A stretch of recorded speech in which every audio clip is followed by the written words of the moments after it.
우리가 지난 몇 주 동안 우리 예수님께서 드디어 예루살렘에 입성하시는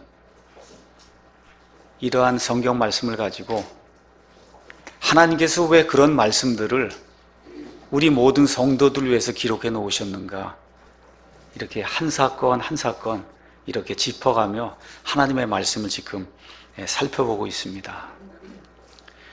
예수님께서 성경에 기록된 대로 나귀 새끼를 타고 예루살렘 성으로 입성하게 될 때 수많은 백성들이 호산나, 주의 이름으로 오시는 왕이여 하고 예수님을 맞아들이며 그분을 메시아로 인정하는 그런 모습이 이제 성경에 기록이 되어 있습니다. 예수님께서 예루살렘에 들어가시자마자 하신 일이 종교인들의 본거지가 되는 이 성전에 들어가셔서 거기서 장사하는 이 장사치들을 다 내쫓으시고, 이 집은 만민이 기도하는 집인데 너희가 이 집을 강도의 소굴로 만들었다 하시며 성전을 정화하시고, 성전 정화가 끝난 이후에 이제 돌아가실 날이 며칠 안 남은 이 상태에서도 매일같이 성전에서 하나님의 말씀을 가르쳤다고 하는 그런 말씀을 이제 살펴봤습니다. 많은 백성들이 예수님을 쫓아가는 거예요. 그 전까지는 이 종교 지도자들의 알게 모르게 이게 다가오는 그런 압박, 강요 이런 거 하에서 어쩔 수 없이 종교 지도자들이 지금 따라갔는데, 이 예수님이 지금 메시아라고 하면서 소리를 지르고 예수님을 쫓아가고 매일같이 자기들의 본거지 성전에서 하나님의 말씀을 이렇게 가르치고 대언하니까 많은 사람들이 예수님께로 몰려가는 겁니다. 드디어 예수님 십자가에 이제 돌아가시기 바로 며칠 동안에 말 그대로 종교 지도자들과 예수님과의 일대 접전이 이제 시작이 된 겁니다.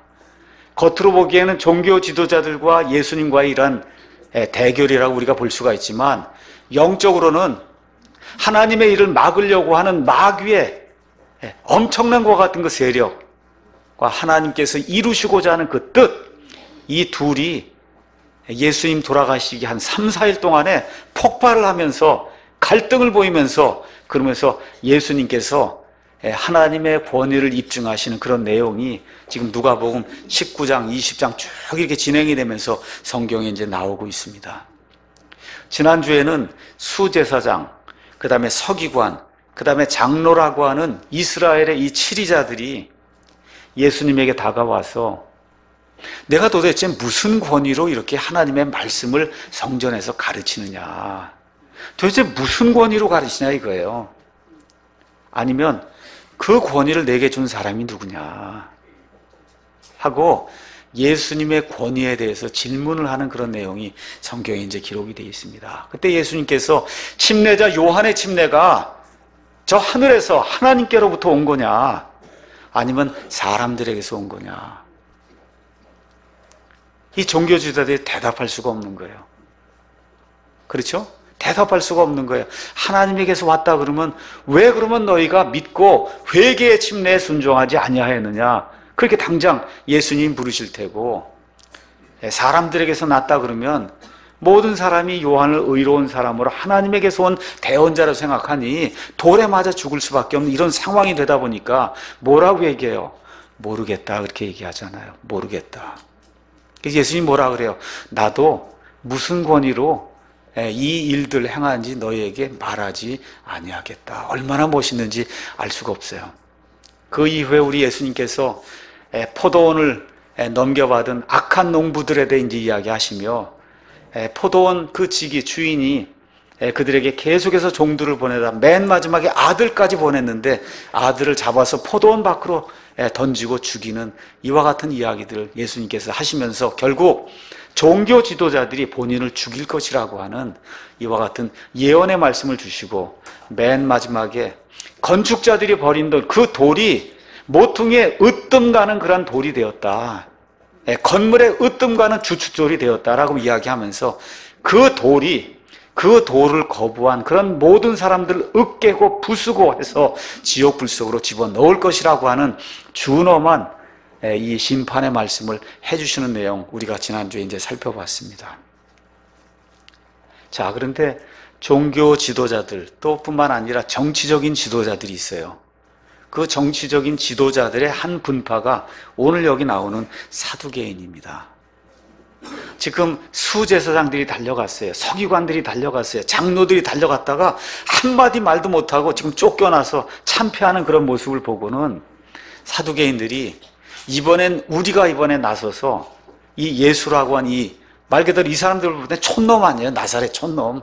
그렇죠? 지금 자기들은 예루살렘이라고 하는 이 이스라엘 전체에서 가장 큰 도시, 높은 도시, 사람들이 살고 싶어하는 그런 도시, 여기에서 지금 교육을 받고 많은 명예와 권세를 누리고 있는데 이 나사렛 촌놈이 나타나서 목수의 아들에 지나는 사람이 나타나서 지금 메시아라고 그러고 사람들이 쫓아가는 걸 보니까 견딜 수가 없는 거예요.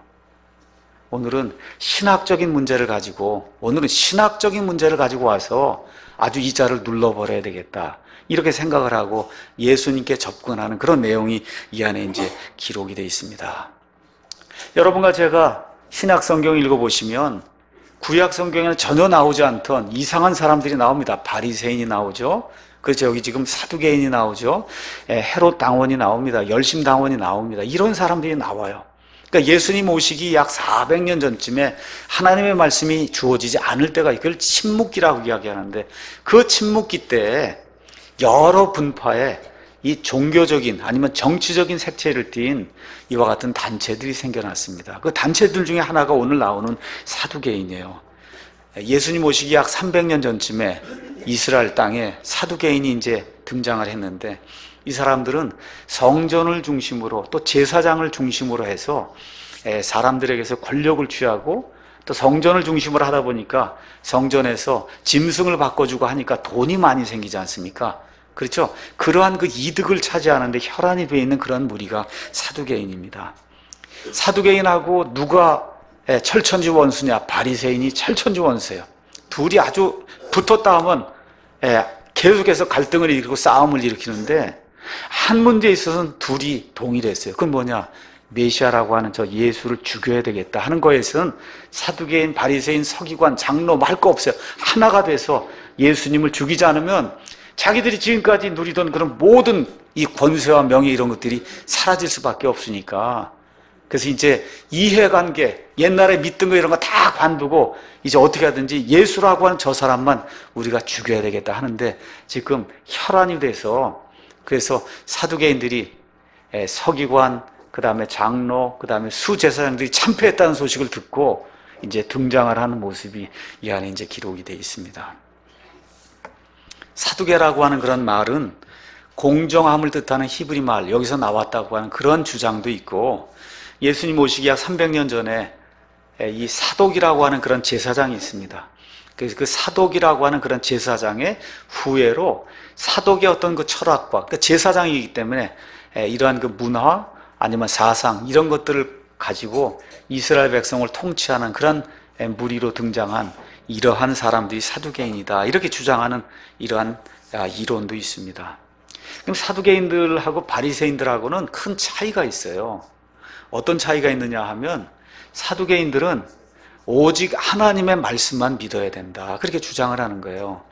그러니까 구약 성경이 이렇게 있는데 그 하나님의 말씀만 믿는데 하나님의 말씀이 우린 지금 구약 성경 창세기부터 말라기까지 있지 않습니까? 그렇죠? 근데 사두개인들은 그건 다 성경이 아니라는 거예요. 뭐만 믿어야 되냐? 모세오경만 믿어야 된다는 거예요.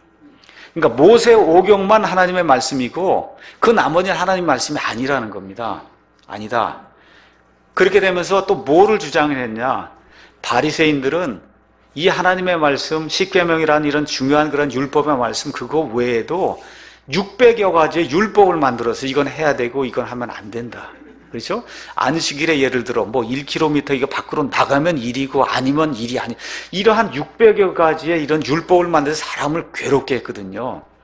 사두개인들은 그런 건 하면 안 된다고 얘기를 한 거예요. 오직 모세의 율법에 기록된 그것만 하나님의 말씀이고 사람이 만들어 오는 명령이나 사람이 만들어 오는 전통 이런 거 하면 안 된다. 또 이 모세가 만든 창세기, 모세가 기록 창세기, 출애굽기, 레위기, 민수기, 신명기 이후에 나오는 모든 것들은 그것은 하나님의 말씀이 아니다. 이렇게 이제 생각을 하고 요것들만 지켜야 된다고 주장하는 그러한 무리가 사두개인들입니다. 그래서 바리새인들은 이 마귀도 있다고 믿고 영도 있다고 믿고 부활도 있다고 믿고 이런 모든 걸 믿었어요. 그래서 바리새인 중에 바리새인이 누구냐면 우리가 잘 알고 있는 사도 바울이 바리새인들 중에 바리새인이에요. 그래서 이런 모든 걸 다 믿는 이런 사람이었는데 이 사두개인들은 그런 걸 믿지 않습니다. 천사 그런 게 어디 있냐? 사두개인들 안 믿어요.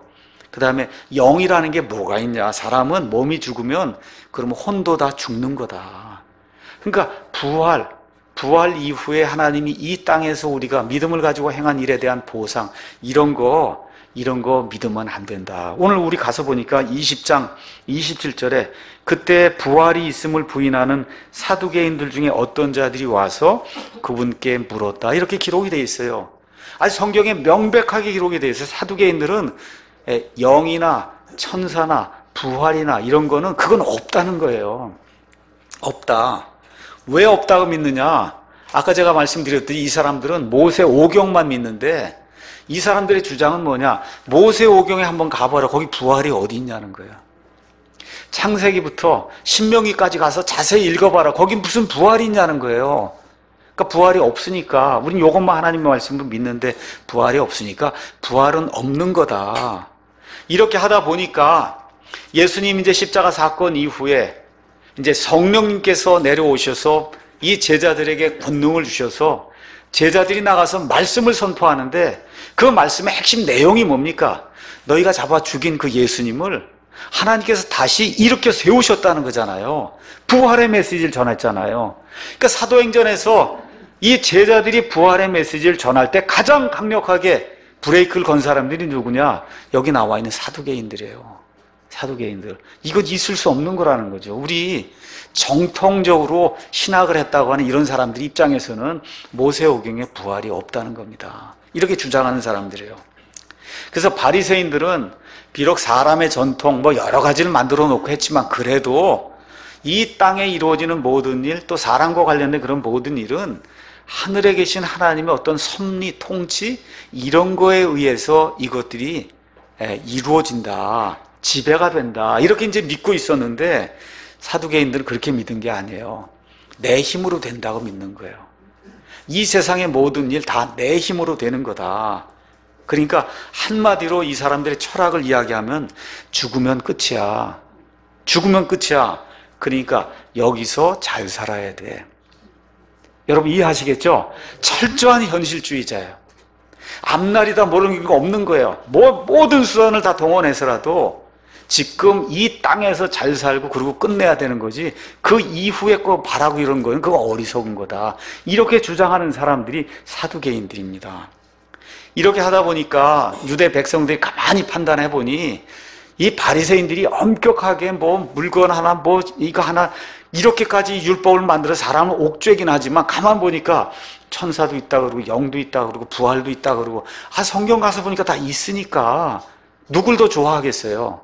바리새인들 좋아할 수밖에 없고 사두개인들은 권력에 이 탐욕을 냈기 때문에 그래서 로마 사람들하고 같이 잘 지내고 이러면서 돈을 이렇게 탈취하는 이와 같은 일에 앞장을 섰기 때문에 유대 백성들의 입장에서는 바리새인들도 밉지만 둘 중 안에 하나를 선택하라 그러면 바리새인이 사두개인보다는 낫다. 그래서 바리새인들도 선호하는 그런 경향이 이제 있었습니다. 자, 이렇게 해서 유대인들의 이의를 치리하는 가장 최고의 법정을 우리가 사내들인 공회라고 이야기하는데 그 사내들인 공회에는 바리새인도 들어가 있고 그 다음에 사두개인들도 들어가 있어 서로 싸우고 하는 그런 모습이 사도행전 23장에 가서 보시면 자세히 이제 나와 있습니다. 그래서 예수님 당시에 그 대제사장도 이 사두개인들을 이제 동원해서 그래서 이들이 예수님을 미워해서 백성을 선동해서 십자가에 못 박도록 하는 그런 내용이 이 이후에 이제 자세히 성경에 기록이 되어 있습니다. 그래서 오늘은 이 사두개인들의 이 부활 논쟁 이걸 가지고 예수님께서 얼마나 더 멋있게 부활이라고 하는 것이 있다는 것을 입증하시는가 이런 걸 우리가 살펴보기 위해서 오늘 제목은 예수님의 부활 입증 이렇게 이제 잡았습니다. 우리가 지금까지 기독교의 핵심은 십자가와 부활이라고 그렇게 외치고 지금까지 그렇게 믿고 있습니다. 여러분 믿습니까? 예. 예수님의 십자가가 없으면 죄들의 사면이 없는 거예요. 죄들의 사면 이후에 우리 예수님께서 허락해 주신 가장 큰 우리의 소망이 뭐냐? 몸이 부활한다는 겁니다. 맞죠? 예. 그 부활에 관한 그런 내용들 저와 여러분이 성경을 읽을 때 고린도전서 15장에 나와 있는 부활장이라든지 이런 걸 통해서 하나님 주시는 그런 귀한 말씀을 우리가 잘 받아들입니다. 근데 오늘은 하나님이신 예수님이 이 땅에 오셔서 사람에게 부활이 있다는 것을 신학 논쟁을 통해서 하나님이 직접 증명해 주신 그런 내용을 누가복음 20장을 통해서 여러분에게 전달해 드리려고 계획을 하고 이 자리에 섰습니다. 이야기의 개요를 여러분이 잘 아시지만 잠시 말씀을 드리겠습니다. 이 사두개인들이 와갖고는 28절에 뭐라고 말하냐? 선생님이요, 모세가 우리에게 써주기를 어떤 사람이 형이 죽되 아내를 둔 채 아이 없이 죽으면 그의 동생이 형의 아내를 취하여 자기 형에게 씨를 일으킬지니라 하였나이다. 이 내용은 창세기 25장 5절에서 이제 10절에 나오는 말씀입니다. 우리가 이걸 한자로 간단하게 표현하면 형사취수제도다 그렇게 얘기해요. 형수가 아니라 형사, 형이 죽은 이후에 형수를 취한다는 거예요. 알겠죠? 그래서 간단하게 형사취수제도다 이제 그렇게 영어로는 levirate 이제 marriage라고 하는 그런 말로 이제 사용하는데, 자, 하나님께서 이스라엘 백성을 이집트 땅에서 이제 구출해서 가나안 땅에 들어가게 하시면서 하나님이 직접 이들을 통치하시는 신정 국가를 하나님이 만드셨어요. 그렇게 하시면서 하나님께서 하신 일이 뭐냐? 레위 지파 사람들 제외하고는 이스라엘의 모든 사람들에게 각자가 차지할 수 있는 이 유산의 땅을 허락해 주셨습니다. 그러니까 이스라엘 남자들 가운데 땅이 없는 사람 아무도 없어요. 다 땅을 나눠주셨어요. 근데 그 땅을 이 사람이 죽으면 아들이 이어받고 또 아들이 이어받고, 돈이 없어서 땅을 팔아도 50년 지나 10년이 지나면 그 땅이 다시 그 사람에게 돌아오도록 하나님이 땅을 모두에게 분배해 주시고 그렇게 해서 부의 균형이 이루어질 수 있는 그런 신정 국가 체제를 이룰 수 있도록 하나님이 만들어 주셨습니다. 그런데 사람이 아이를 낳으려고 노력했는데 뭐 딸만 쭉 나왔다든지 아니면 아들은 하나도 안 나왔다든지, 이스라엘 백성의 상속재산은 오직 아들에게만 1차로 아들에게만 주어지니까 아들이 안 나오면, 그리고 죽었단 말이에요. 그럼 그 사람의 땅을 어떻게 처치할 수가 없잖아요. 그렇죠? 그래서 하나님께서 이러한 제도를 지금 주신 거예요. 모세의 율법 신명기 25장 5절에서 10절에 형이 자식 없이 죽으면 동생이 형수를 취해서, 그래서 그 형을 위해서 남자 씨를 이렇게 세워야 형의 상속 유산이 계속해서 유지가 된다는 겁니다. 이러한 제도를 모세가 이제 써 주었다. 지금 왜 모세 이야기를 해요, 이 사람들이? 제가 뭐라 그랬어요? 이 사람들은 모세 오경 외에는 다른 건 하나님의 말씀이라고 생각하지 않으니까 지금 와서 모세 이야기만 지금 하고 있는 거야. 우리는 모세만 믿는다. 그렇게 지금 이야기를 하고 있는 겁니다. 그렇죠? 그러면서 뭐라고 이제 하나의 가정된 이야기를 꺼내냐 하면, 어떤 집에 7 형제가 있었습니다. 그래서 형이 장가를 가서 아내를 취했는데 자식 없이 죽었어요. 그럼 모세 율법에 따라 둘째가 그 형수를 취하지 않습니까? 근데 둘째도 자식 없이 죽었어요. 셋째도 그것도 형수를 취해서 같이 살았는데 자식 없이 죽었습니다. 이래서 7명 모두가 그 한 여인을 아내로 두고, 그렇죠, 살다가 다 7명이 자식 없이 죽었다는 거예요. 그리고는 결국 맨 마지막에 이 여자도 죽었습니다. 다 죽었어요, 자식 없이. 그렇죠? 이 사람들 지금 와서 뭐라고 얘기하느냐? 그거 가서 참 재미있는 말이 있어요. 33절 한번 읽어보겠습니다. 그런즉 그 7사람이 그녀를 아내로 취하였으니 부활 때에는 그녀가 그들 중에 누구의 아내가 되리까? 지금 그렇게 이야기를 하는 거예요. 이게 얼마나 웃기는 이야기인가 한번 생각해 보세요. 이 사람들 부활 믿어야 안 믿어요? 부활을 안 믿는데, 부활을 안 믿는 사람이 지금 와서 부활을 가지고 시험을 하는 거잖아요. 그렇죠? 이건 말도 안 되는 그런 넌센스인데, 말 그대로 우리는 모세만 믿지 당신 말이나 누구 다른 말 안 믿는다 해서는 무언가를 가정을 해갖고 예수님을 이제 시험해서 꼼짝없이 걸려들도록 그렇게 이제 하려고 이와 같이 말도 안 되는 이런 이야기, 자기들도 믿지 않는 그런 이야기, 그래서 부활 같은 거 믿지 않으면서도 지금 부활 이야기를 하면서 부활 때에는 이 여자가 누구의 아내가 되겠느냐 하고 예수님을 시험하는 그런 일이 이제 이 안에 기록이 되어 있습니다. 또 한편으로는 왜 이런 질문을 했느냐? 본인들에게도 수수께끼였단 말이에요. 모세 율법을 이렇게 믿으면은 자기들도 어떻게 했어요? 형이 자식을 남기지 않고 죽으면 그러면 동생이 그 형수를 취해서 자식을 낳았단 말입니다. 그럼 아내가 된 거잖아요. 그러니까 본인들도 지금까지 율법을 계속 읽을 때마다 머릿속에 퀘스천이 있었던 거예요.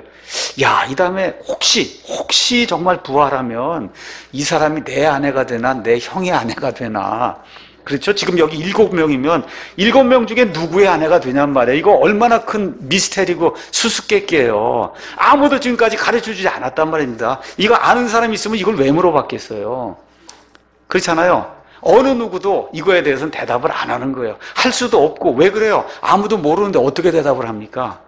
그렇죠? 그러니까 이와 같은 난제를 갖고 와서 이번에 아예 신학적인 이런 질문을 가지고 이 나사렛 촌놈을 아예 그냥 완전히 말도 못하게 그렇게 이제 만들어 놔야 되겠다. 이렇게 작정을 하고 이러한 이상한 질문을 만들어서는 예수님께 시험하는 내용이 이런 여안에 기록이 되어 있습니다. 그랬더니 우리 예수님이 뭐라고 말씀하시냐? 34절, 36절 가서 보니까 첫 번째 뭐라고 말씀하시냐? 이 세상의 자녀들은 장가도 가고 시집도 간다. 그러니까 지금 이 세상이 있고 그 다음에 35절 가면 저 세상이 있다는 거예요. 일단 예수님이 이 세상이 있고 저 세상이 있다 얘기하시는 겁니다. 그렇죠? 예, 이 세상, 그러니까 사두개인들처럼 사람이 그냥 일단 죽으면 다 완전히 혼도 없어지고 영도 없어지고 다 사라지는 게 아니고 이 세상이 있고 저 세상이 있다. 그래서 이 세상, 육신을 가지고 이 지구라고 하는 이 땅에 살고 있는 이 세상에서는 시집을 간다는 거예요. 결혼을 한다는 겁니다. 결혼을 한다. 근데 2절에, 그 두 번째 가서 보니까 35절에 근데 저 세상과 죽은 자들로부터의 부활을 얻기에 합당한 것으로 여겨질 자들은 장가가지도 않고 시집가지도 않는다. 그러니까 이 세상에서는 결혼이 있는데 저 세상에 없다는 거예요. 예수님 그렇게 이제 말씀해 주시는 겁니다. 그렇죠? 그 다음에 또 뭐라고 말씀하냐? 36절. 더 이상 죽을 수가 없다는 거예요. 이 땅에서는 사람이 죽을 수밖에 없는데 저 세상에서는 죽을 수가 없다는 거예요. 영원 무궁토록 산다는 겁니다. 그렇게 이야기하면서 왜 그러냐? 이는 그들이 천사들과 동등해서 천사들이 영원히 죽지 않으니까 천사들하고 동등하고 그러면서 또 뭐야? 부활의 자녀들이 부활이 있다고 얘기하는 겁니다. 다시 하나님이 이렇게 세운다는 거예요. 그 다음에 맨 마지막에 하나님의 자녀다. 여러분 하나님 죽습니까? 안 죽습니까? 그러니까 하나님이 낳은 자들이기 때문에 안 죽는다는 거예요. 안 죽는다. 예수님이 그렇게 이제 말씀을 해주시는 거예요. 그런 다음에 4절에 네 번째 뭐라고 이야기하느냐? 하나님이 이걸 증명해 준 걸 너가 알지 못하느냐 하고 37절에 읽는 거예요. 이제 죽은 자들이 일으켜진다는 것은 모세도 이거 나오니까 이 사두개인들이 가장 존경한 사람이 누구예요? 모세. 이 사람들이 성경으로 인정하는 건 뭐만이에요?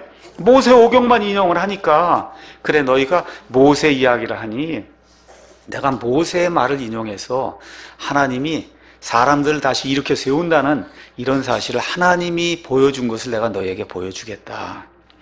죽은 자들이 일으켜진다는 것은 모세도 떨기나무에서 친히 주를 가리켜 아브라함의 하나님이요 이삭의 하나님이요 야곱의 하나님이라 부르며 하나님이 보여주었다. 그렇게 이야기하는 거예요. 하나님이 직접 보여주었다. 그분은 죽은 자들의 하나님이 아니요 산 자들의 하나님이시다. 그렇게 이야기하더니 맨 마지막에 예수님이 못을 박습니다. 모든 사람이 그분을 향해 사느니라. 모든 사람이 그분을 향해 지금 살고 있다는 거예요. 지금 살아있다는 거예요. 살아있다. 가서 보면 영어로 live라고 해서 현재형으로 지금 쓰여 있어요. 살아있다는 거예요. 살고 있다는 겁니다. 마지막으로 이렇게 이야기했더니 그 반대편에 속한 이 서기관들 중에 다가 그런 거 아니고 가만히 들어보니까 이 서기관들은 이걸 믿잖아요. 영도 믿고 부활도 믿고 천사도 믿고 그러니까 응답하여 이르되 선생님이여 정말 잘 말씀하셨습니다. 서로 지금 잡아 죽이려고 하면서도 신학적인 이런 갈등에 딱 들어오니까 저 사람이 저건 맞는 말을 하는구만. 얘기해서 다 그런 건 아니라 그 중에 일부 양심 있는 서기관들이 보니까 저 사람이 정말 말을 제대로 했구나. 정말 잘 말씀하셨습니다. 이렇게 했더니 40절 그 뒤로는 그들이 사두개인들이 그분께 더 질문을 하지 못했다. 이제 사두개인들은 끝난 거예요, 이걸 다.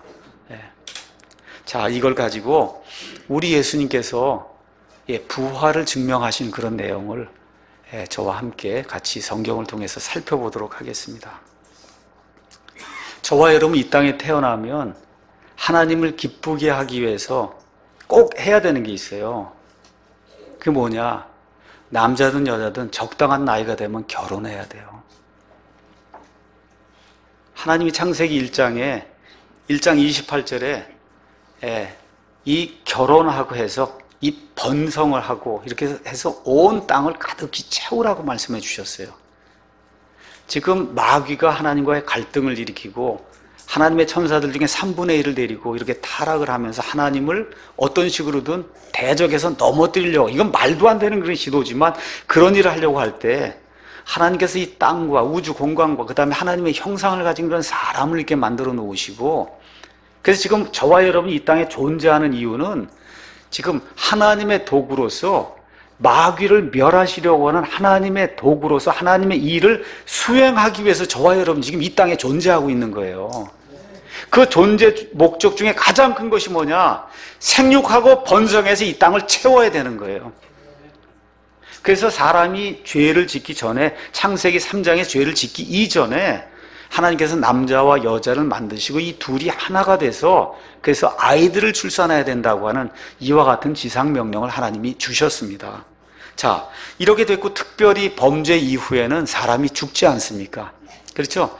죽으니까 하나님의 도구로서 계속해서 사용이 되기 위해서는 어떻게 해야 돼요? 생식을 통해서 자기 뒤에 사람을 계속해서 남겨야만 하나님의 뜻을 수행할 수 있는 그러한 도구로서의 역할을 감당하기 때문에, 그래서 어떻게 해요? 결혼을 하나님이 우리에게 허락해 주신 거예요. 결혼. 그러니까 이 세상에서는 특별한 일이 없는 한은 결혼하는 것이 하나님의 뜻이다. 지금 성경이 그렇게 이야기하고 있습니다. 그런데 예수님이 뭐라 그래요? 천국에서는 죽는 일이 없다는 거예요. 천사들과 같이 죽는 일이 없기 때문에 천국에선 결혼이 불필요하다는 거예요. 그러니까 장례식장도 필요 없고 뭐도 필요 없을 거예요. 결혼식장도 필요 없고. 그러니까 결혼 안 하고 산다니까 너무 좋겠다. 여태까지 결혼 생활에 불만 있는 분들은 결혼 안 하고 산다니까 좋겠다 하시는 분도 있고, 결혼 생활에 행복했던 분들은 그럼 안 되는데 이런 분도 있고, 어떤 분이신지 모르겠어요. 여러분은 어떤 종류의 둘 중 안에 하나가 될 텐데, 하여튼 어찌됐든 하나님께서 무엇라고 말씀하시느냐? 천국에서는 사람이 더 이상 죽지 않기 때문에 결혼 같은 것은 없다. 그렇게 지금 예수님이 이제 말씀해 주시는 거예요. 그렇게 말씀해 주시고는 36절에 어떻게 되느냐? 저와 여러분이 구원받은 이후에 천국에 가게 되면 천사들과 동등하다는 거예요. 첫 번째가 천사들과 동등하다는 건 어떤 의미에서냐? 여러 가지가 있지만 죽지 않는다는 그런 의미에서 천사들과 동등하다. 동등해요? 그 다음에 또 뭐라고 했냐? 부활의 자녀라는 거예요. 그러니까 다시 하나님이 몸을 이렇게 세워주는 그와 같은 자녀고, 마지막으로 하나님의 자녀다. 그렇게 지금 이야기하고 있는 거예요. 그러니까 부활의 자녀가 되는 이유는 뭐냐? 저와 여러분 지금 이 몸을 가지고 있잖아요. 이거는 이 땅에 맞도록 하나님이 설계해 주신 거예요. 이 땅에 맞도록. 그럼 지금 저 하나님이 계신 저 천국에 맞도록 하나님이 거기에 합당한 몸을 주셔야 저와 여러분이 하나님과 살 수 있지 않겠습니까? 그렇죠? 그러한 상태를 천사와 동등하다, 부활의 자녀다, 하나님의 자녀다. 지금 그렇게 예수님이 이제 말씀을 해주시는 겁니다. 자, 천사가 죽지 않는다는 것 외에도 천사의 몇 가지 특징이 있어요. 하나님의 자녀, 부활의 자녀, 그럼 조금 추상적이잖아요. 근데 천사 그러면 조금 구체적이거든요. 성경에 나와 있는 천사를 가서 보시면 우리 자매님들이 일단 좋아하실 거예요. 뭐냐? 아름다워요. 천사는 일단 용모가 아름다워서 무슨 수술이나 이런 거, 보톡스 이런 거 맞을 필요가 없는 거예요. 영원 무궁토록.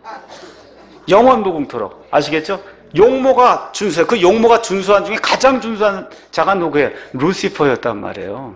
그렇죠? 성경에 나오는 천사들, 예수님께 이 죽음 이후에 나타난 그런 천사들, 이거 모든 거 가서 보면 빛이 나고, 그렇죠? 용모가 준수하고 아름답다고 성경이 기록해요. 그러니까 저와 여러분이 나중에 부활한 그런 몸을 갖게 될 때는 영원 무궁토록 아름다운 존재가 되고, 딱 보기만 해도 정말 참 멋있구나 하는 그런 존재가 된다는 거예요. 지금 성경이 그렇게 이야기합니다.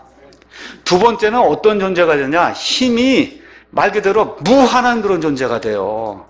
저도 이런 거 좀 존재가 한번 되면 좋겠어요. 열왕기하 19장 35절 가서 보니까 한 천사가 나가서 어떻게 해요? 아시리아 군대 18만 5천 명을 그냥 단숨에 죽이는 그런 역사가 성경에 기록이 되어 있어요. 무서운 거예요. 무서운 정도의 그런 이렇게 괴력이라고 표현하면 모르겠지, 이상할지 모르겠지만 천사가 그런 정도의 힘을 가지고 있어요. 여러분 이해하시겠죠? 엄청난 그런 힘을 가지고 있다. 또 천사가 어떤 존재냐? 마귀를 쫓아가는 이런 3분의 1의 악한 천사들, 여기 나와 있는 천사들은 하늘에 있는 천사들이라고 마태복음, 그 다음에 마가복음에 기록이 되어 있어요. 하늘에 있는 그 하나님의 천사들은 100% 하나님의 뜻에 순종해요. 이 땅에 살면서 저와 여러분 얼마나 갈등해요. 왜 그래요? 하나님의 뜻이 이건데 그걸 실천을 못하니까, 양심이 찔리니까 얼마나 힘들어요. 그렇지 않습니까? 천사들은 그게 없어요. 100% 하나님의 뜻에 순종하는 거예요. 흠이 없어요.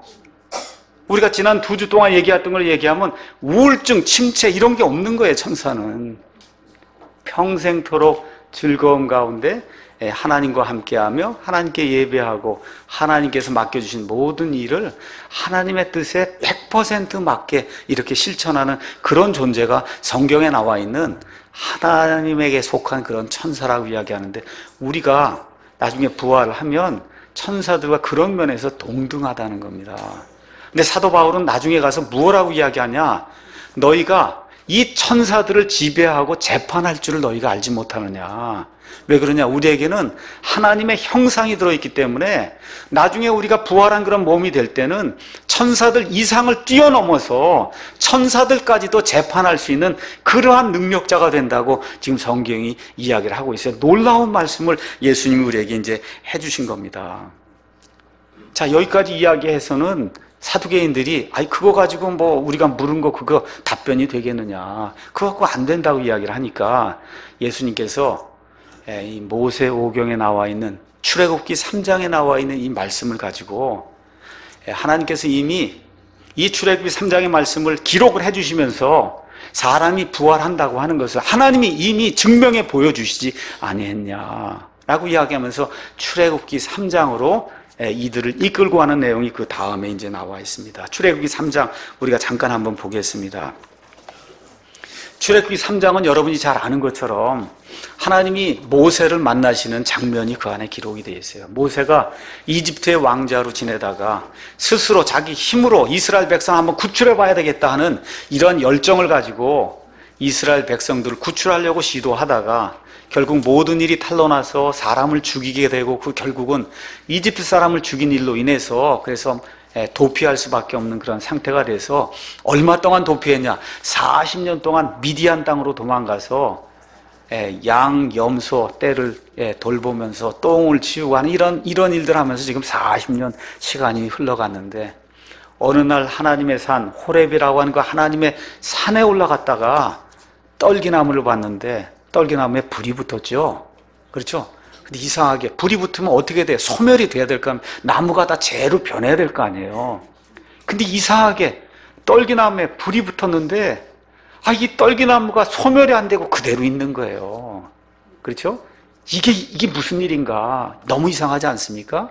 그래서 그 떨기나무에 이렇게 접근할 때 하나님께서 내가 서 있는 이곳은 거룩한 곳이니 내 발에서 신을 벗으라, 이렇게 이제 이야기하시는 가운데 여기 3장 6절에 나를 소개하는 거예요. 하나님이 나는 내 아버지의 하나님 곧 아브라함의 하나님, 이삭의 하나님, 야곱의 하나님이라고 본인 자신을 소개하는 내용이 그 안에 기록이 돼 있어요. 야, 이걸 봐갖고 이게 무슨 부활하고 무슨 상관이 있는가, 이걸. 그렇죠? 이거 보니까 이거 갖고 이게 무슨 부활하고 무슨 상관이 있어요. 예수님이 이게 엄청난 부활을 입증하는 증거라고 지금 이야기하시는 거예요. 자, 이 말씀을 한 이후에 바로 뒷장으로 넘어가시면 14절에 이 하나님께서 본인 자신을 또 무엇하고 소개를 하느냐. 모세에게 이르시되 나는 곧 스스로 있는 자니라. 영어로 I am that I am 이렇게 기록이 되어 있어요. 나는 과거 영원 과거에도 I am이고 지금 이 시대에도 I am이고 앞으로 다가올 영원에도 나는 I am이다. I am이라는 거예요. 나는 I am. 난 스스로 존재하는 자다. 지금 그렇게 이야기하고 있는 거예요. 여러분, 스스로 존재, 영원 전부터 스스로 존재하면 죽음이라고 하는 걸 하나님이 아세요? 모르세요? 하나님은 몰라요. 하나님께는 죽음이라는 게 없다는 거예요. 나는 죽음이라는 것 자체를 모르는 사람이다. 왜 그래요? 영원 전에도 뭐야? 나는 I am. 나란 말이에요. 지금 이 시간에도 나고 앞으로 다가올 무궁무진한 그런 그 영원 속에서 나는 뭐예요? 나는 나. 그렇죠? 스스로 존재하는 그런 존재다. 그래서 영어로 I am that I am 이렇게 기록을 해놓으신 거예요. 그러고는 이 6절 말씀하고 예수님이 그 두 개를 이렇게 비교하면서 6절에 뭐라고 썼냐? 나는 뭐예요? 아브라함의 하나님, 그 다음에 이삭의 하나님, 그 다음에 야곱의 하나님 하고 말씀을 해주시는 그런 내용이 그 안에 기록이. 잘 읽어보세요. 다시 한번 읽습니다. 6절. 나는 내 아버지의 하나님, 곧 아브라함의 하나님, 이삭의 하나님, 야곱의 하나님이었느니라 이렇게 기록이 되어 있습니까? 아니면 야곱의 하나님이니라 이렇게 기록이 되어 있어요? 영어로는 I am 그렇게 기록이 되어 있잖아요. I am. 그렇죠? 즉 그 얘기를 하려고 하는 거예요. 그러니까 여러분에게 예를 드리면 이렇습니다. 어떤 사람이 찾아와서 제 아버지에 대해서 이렇게 이제 이야기한, 자네 아버님 참 정말로 좋은 분이셨어. 그럼 그건 과거에 좋았다는 거죠. 지금 돌아가셔서 없으니까.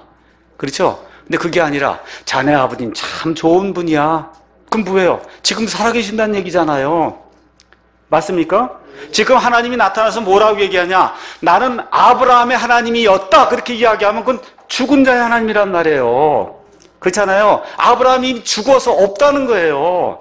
근데 지금 뭐라고 말씀하세요? 나는 아브라함과 이삭과 야곱의 하나님이니라 이야기를 하니까 지금 뭐라는 거예요? 이 사람들이 살아있다는 거예요. 여러분, 지금 예수님이 이 말씀을 하시는 그 문맥을 잘 이해를 하셔야 돼요. 왜 그러냐? 나는 I am that I am. 나는 스스로 존재하는 자이기 때문에 내게는 죽은 자라고 하는 건 있을 수 없는 거다.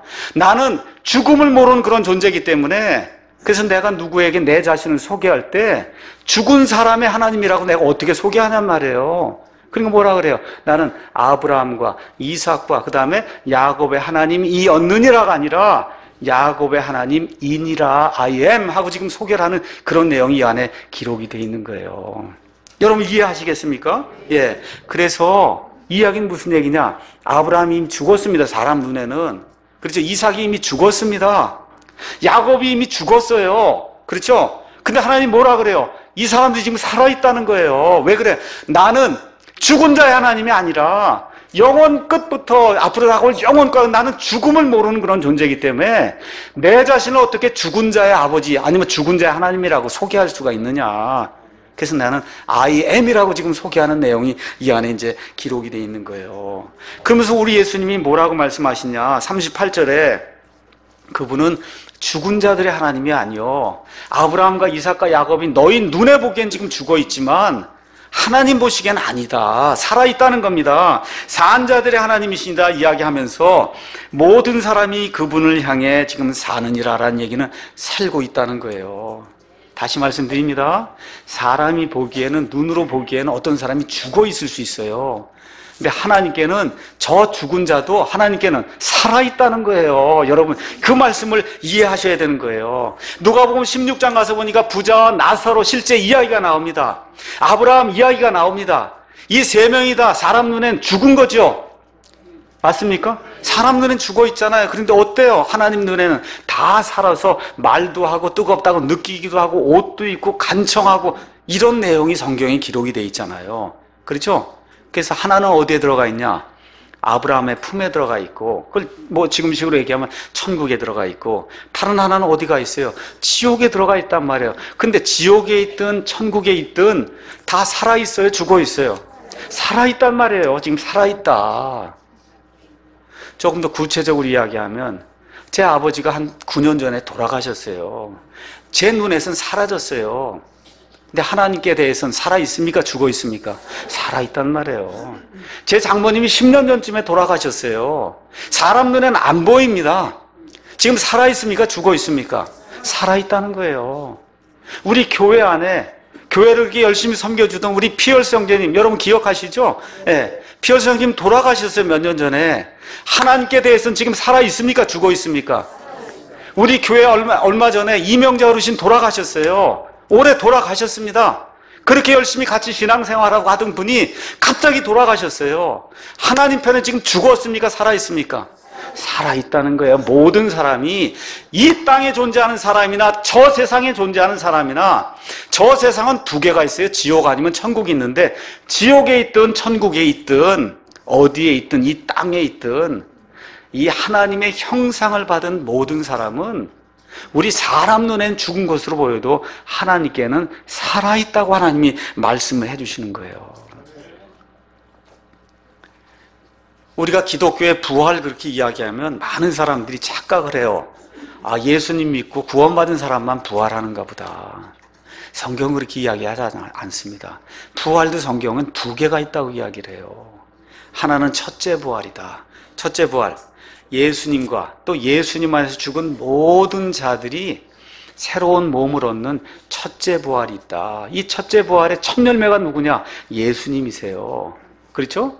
그 다음에 첫째 부활의 수확이 있어요. 그래서 예수님 공중 강림하실 때 7년 환란기가 이루어지기 전에 예수님 안에서 죽은 자들이 일어나고, 저와 여러분이 기회가 정말 되면 몸이 호련히 변해서 올라가는 그 첫째 부활의 수확이 있습니다.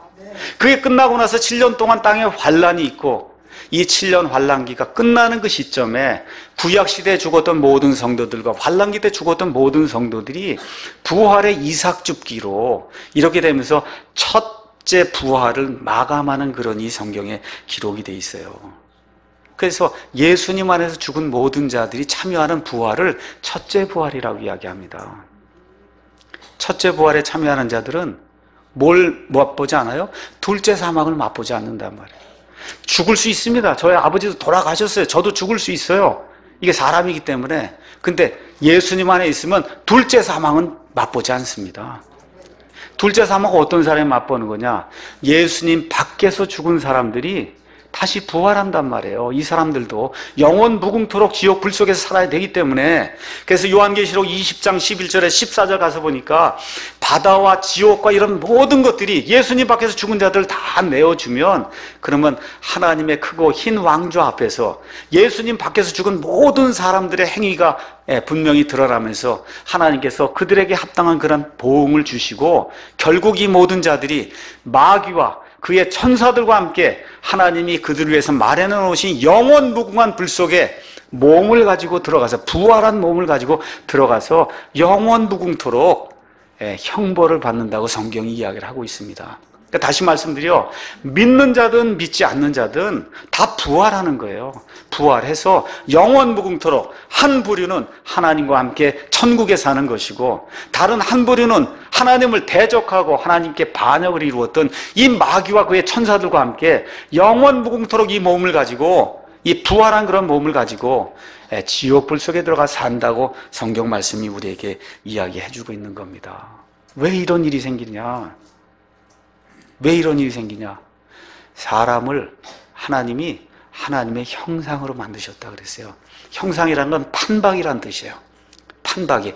야, 저 사람 저 아들 낳고 그러면, 야, 저 아들이 아주 아빠 판박이야. 그렇게 얘기해. 그게 형상이에요. 그러니까 저와 여러분이 하나님의 판박이란 말이에요. 그 판박이 중에 특징이 뭐냐? 하나님의 특징. 그게 뭐예요? 불멸이란 말입니다. 불멸. 하나님이 영원 전부터 영원 후까지 하나님은 불멸하세요. 스스로 존재한단 말이에요. 우리는 스스로는 존재하지 못하지만 하나님이 그와 같은 그 성품, 그와 같은 도덕적인 이와 같은 것들을 우리에게 나누어 주셨기 때문에 저와 여러분 불멸하는 존재라고 성경이 이야기를 하고 있어요. 이런 것이 바로 짐승과 사람을 나누는 가장 큰 특징이다. 성경이 그렇게 이야기하고 있는 겁니다. 사람이 불멸한다. 믿는 사람도 있고 믿지 않는 사람도 있지만 여러분 죽음 앞에 서거나 어려운 일 당하면 다 우리나라 사람들 하나님 그런다고요. 이건 우리나라 사람만 그런 게 아니에요. 저 네팔에 가거나 어디 아프리카 가도 어려운 일 당하면 그들이 생각하는 신이 있단 말이야. 그 신의 이름을 부를 수밖에 없어요. 이게 사람에게 하나님이 그와 같은 불멸의 이러한 특성을 주셨기 때문에 심지어 이교도라 해도 영원이라고 하는 그런 세상을 사모할 수밖에 없다. 이런 내용을 하나님 우리에게 이제 보여주셨습니다. 자, 그 다음에 출애굽기 3장의 말씀은 또 무엇을 우리에게 보여주냐? 부활하면 완전한 인격체로 존재한다는 걸 보여주는 거예요. 아브라함의 하나님 그렇게 얘기할 때 아브라함의 영만 이야기하는 게 아니고 아브라함의 혼만 이야기하는 게 아니고 아브라함의 몸만 이야기하는 게 아니라 아브라함 자체 뭐예요? 영과 혼과 육이 동시에 존재하는 완전한 인격체로서의 부활을 이야기한다는 겁니다. 예. 또한 하나님께서 아브라함의 후손에게 가나안 땅을 내가 영존하는 그런 소유로 너희에게 주시겠다고 창세기 17장 7절에서 8절에 말씀하세요. 한번 생각해 보세요. 가나안 땅 저기 있잖아요, 여러분. 그게 지금 저기 이스라엘이 찾아온 저 땅이에요.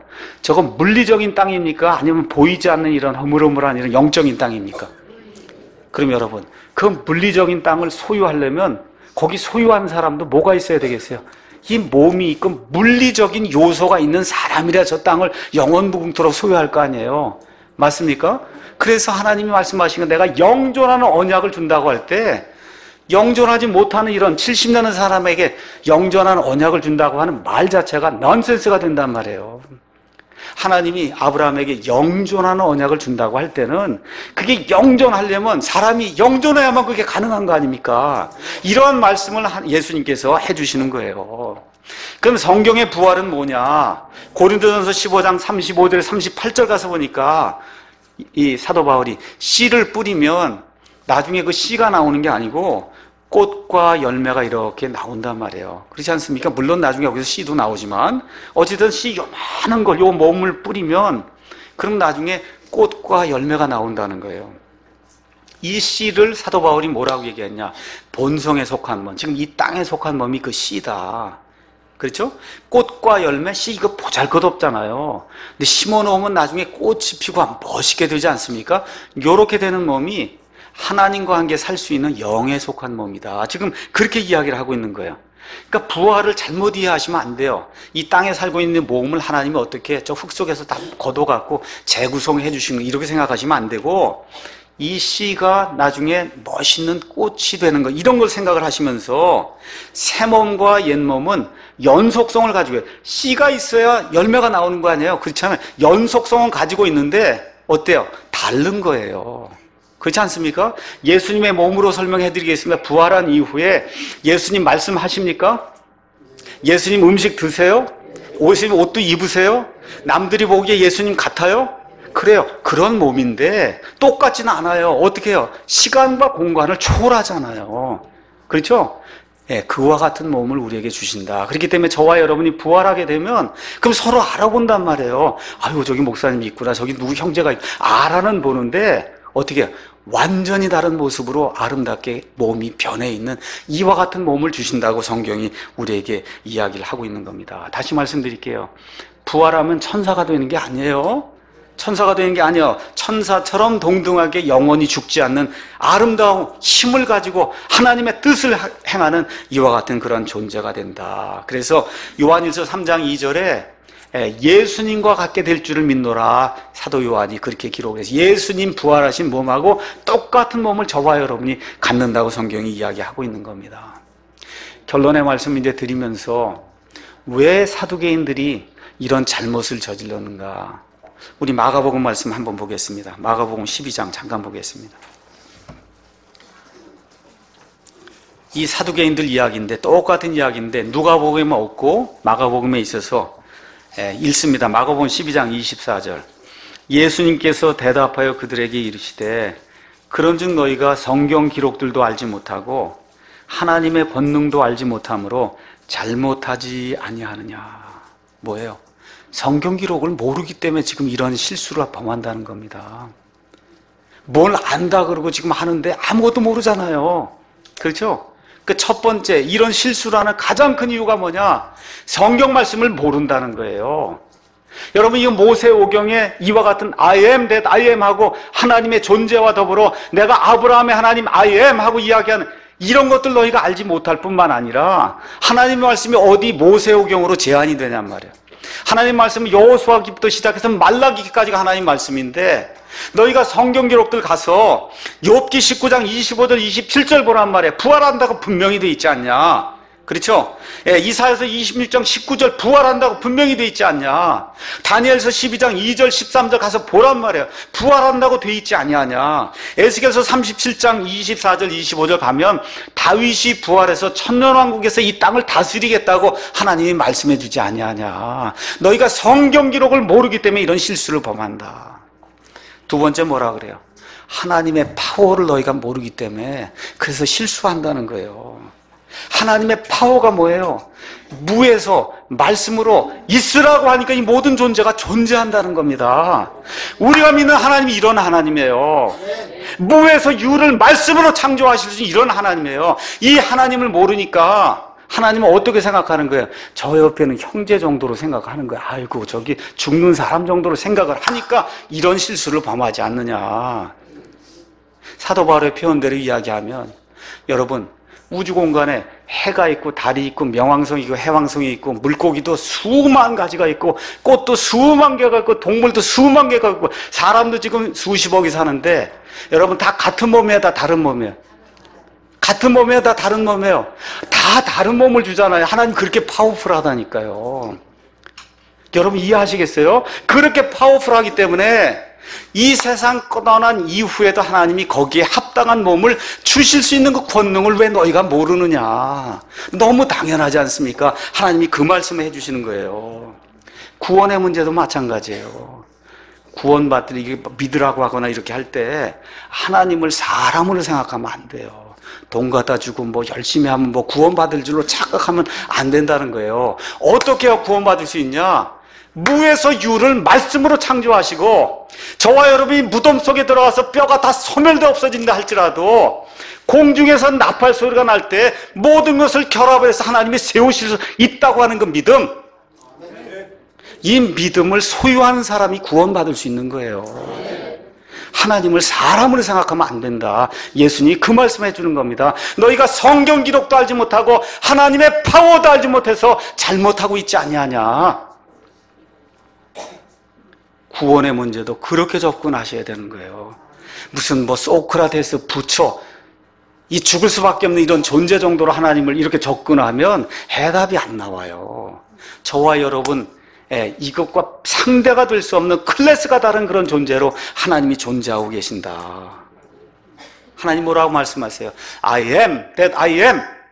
나는 스스로 존재하는 자다. 이미 아브라함이 죽었지만 I am 하고 이야기하는 건 살아있고 그 살아있는 아브라함의 하나님이라고 예수님께 하나님께서 말씀해 주시는 거예요. 모든 사람이 하나님께 대해 살아있다는 겁니다. 이 땅에 있는 모든 사람이 살아있고 죽어있는 사람도 지옥에 있는 사람이든 하늘에 있는 사람이든 하나님 보시기엔 다 살아있다. 하나님 말씀해 주시는 거예요. 기독교의 가장 큰 특징이 뭐냐? 부활이 있다고 믿는 겁니다. 부활 맞습니까? 저와 여러분에게 부활이 없으면 사도 바울의 표현대로 이 세상에서 가장 비참한 사람이 저와 여러분이에요. 주일날마다 와서 예배드린 남들 다 놀러 가는데 그렇죠? 또 뭐 한 10분의 1 정도 하나님께 드려야 된다 그러죠? 그렇죠? 뭐 이렇게 남들은 나쁜 일 많이 하는데도 이거 나쁜 일을 하면 이게 가슴이 졸아가고 할 수도 없고 이게 우리가 이런 사람 아닙니까? 그렇잖아요. 그런데 나중에 부활이 없으면 그럼 어떻게 돼? 이건 완전히 말짱 도루묵이다 이러면 이게 사기극 아닙니까 이게? 그렇지 않습니까? 그래서 부활이 없으면 기독교인이 이 세상에서 가장 비참한 자다. 사도 바울이 그렇게 이야기한 거예요. 그래서 부활이 없으면 우리가 가장 비참한 자이기 때문에 하나님의 말씀, 신약성경의 가장 중요한 말씀이 뭐냐? 예수님이 부활하신 것처럼 저와 여러분도 부활한다는 겁니다. 이 소망을 가지고 지금 우리의 몸이 이렇게 힘들고 경제적으로 어렵고 여러 가지가 어려워요. 그런데 변화가 될 줄로 믿습니다. 아름답게 변화가 되고 힘이 넘치도록 변화가 되고 하나님의 뜻을 100% 실현할 수 있는 그런 존재로 변화가 된다는 그런 소망을 가지고 이번 한 주간 사시면서 조금 좀 어깨도 피시고, 그렇죠? 부활의 자녀란 말이에요. 부활의 자녀. 이걸 기억하시면서 하나님께 영광 돌리는 저와 여러분이 되기를 예수님의 이름으로 축원합니다.